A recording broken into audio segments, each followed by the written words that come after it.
这阵嘛是有哪来哪侪少年仔去互乌道招去做诈骗。虽然这少年事件处理法修正草案已经送去立法院审议，不过包含辅导团体、职工也有学者，拢认为讲这行政辅导应该赶紧成做。孤军奋战，没有人关心他这个礼拜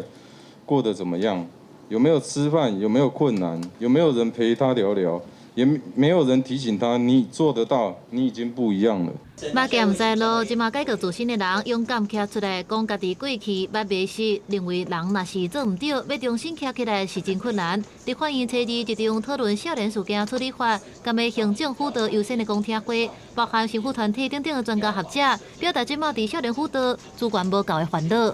司法院只强调尊重法院判决，没有建立裁定后可执行的机制，让实务端 成为制度失能的买单者，建构更多的一些非正式的资源，包含社区其实有很多的教会愿意陪伴这些孩子的，这些也都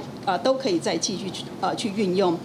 法务部统计，少年人真接受到误导吸收、做诈欺等犯罪行为，立委希望司法单位注意，但是对行政辅导敢要优先司法等处理做法，还有少年人敢要消掉前科记录等等，立委看法是无同。